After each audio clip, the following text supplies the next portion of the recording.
Halo teman-teman, perkenalkan nama saya Yohanes Pitna, Prodi Informatika, mata kuliah Interaksi Manusia dan Komputer, Universitas Kristen Indonesia Maluku.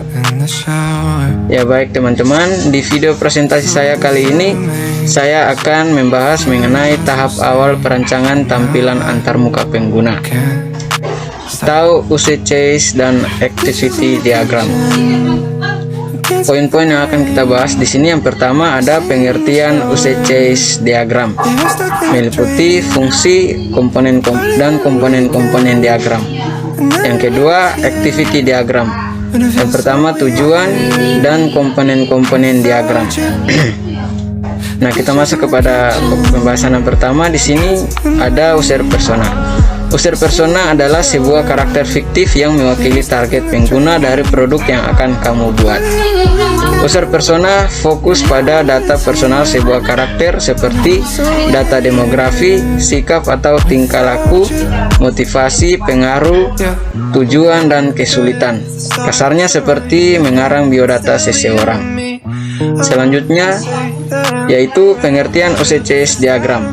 Pengertian Use Case Diagram menurut istilah, Use Case adalah sebuah kegiatan atau interaksi yang saling berkaitan antara aktor dan sistem, atau secara umum dapat diartikan sebagai sebuah teknik yang dimanfaatkan untuk pengembangan perangkat lunak atau software guna mengetahui kebutuhan fungsional dari sistem tersebut.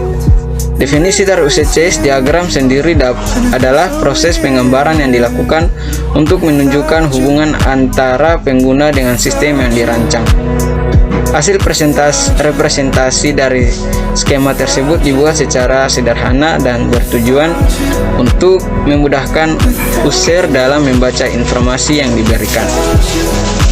Selanjutnya yaitu fungsi dari Use Case. Untuk informasi tambahan, Use Case termasuk ke dalam UML atau Unified Modeling Language Diagram, dan proses pembuatannya sendiri dilakukan sebelum kita masuk pada rancangan konsep DFD atau Data Flow Diagram. Setidaknya terdapat dua fungsi utama dari penggunanya, diantaranya adalah sebagai berikut. Yang pertama, memperlihatkan urutan aktivitas proses dalam sebuah sistem fungsi. Yang pertama, mampu memperkenalkan fase awal setiap kegiatan proses dalam sistem yang dikembangkan. Hal tersebut dapat memudahkan pengembang dalam menentukan kebutuhan yang sesuai dengan perangkat lunak dan pengguna. Kemudian yang kedua, menggambarkan bisnis proses dalam sistem kedua. Use Case mampu menggambarkan urutan proses bisnis secara lebih jelas dan transparan untuk mencegah terjadinya kesalahan pada sistem yang akan dibangun. Kemudian yang berikut ada komponen-komponen diagram. Yang pertama, sistem menyatakan batasan sistem dalam relasi dengan aktor-aktor yang menggunakannya atau di luar sistem, dan fitur-fitur yang harus disediakan atau dalam sistem. Yang kedua, aktor. Aktor adalah segala hal di luar sistem yang akan menggunakan sistem tersebut untuk melakukan sesuatu. Bisa merupakan manusia, sistem, atau device yang memiliki peranan dalam keberhasilan operasi dari sistem. Kemudian yang berikut, Use Case. Use Case sendiri adalah gambaran fungsional dari sebuah sistem. Dengan demikian, antara konsumen dan juga pengguna pada sistem tersebut akan mengerti atau paham mengenai fungsi sistem yang tengah dibangun. Selanjutnya yaitu Activity Diagram. Activity Diagram adalah dalam bahasa Indonesia diagram aktivitas, yaitu diagram yang dapat memodelkan proses-proses yang terjadi pada sebuah sistem. Runtutan proses dari suatu sistem digambarkan secara vertikal. Activity Diagram merupakan pengembangan dari Use Case yang memiliki alur aktivitas.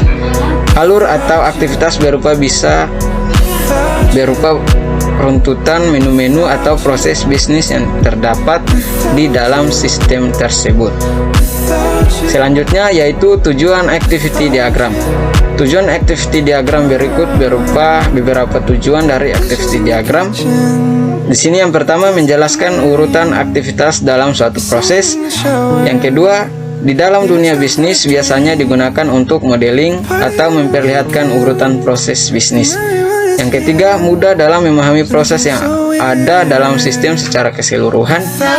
Dan yang keempat, merupakan metode perancangan yang terstruktur, mirip dengan flowchart maupun data flow diagram atau yang disingkat DFD.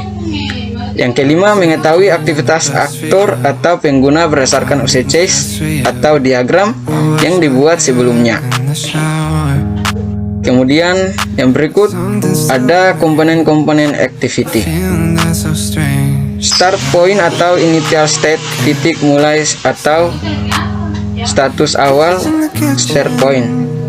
Yang pertama adalah lingkaran hitam kecil, biasanya digunakan untuk menandakan status awal, tindakan awal, atau titik awal aktivitas untuk setiap activity diagram.